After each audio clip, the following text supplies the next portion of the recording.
Today we'll be showing you how to replace a louver on your vertical blind. First, we'll show you how to replace a louver when you have a chain attached. Rotate the blind to an open position and find the louver you want to replace. Detach the clips on the chain from either side of the weights in the louver.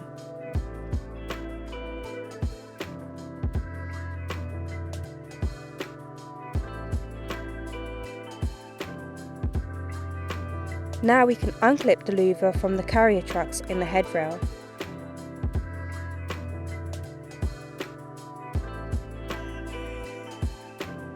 And replace it with a new louver. Once clipped in, we can now reattach our chain.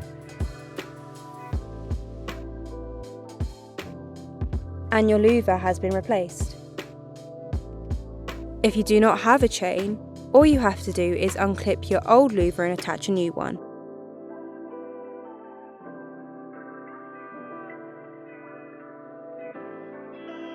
And that's how you replace a louver in your vertical blind.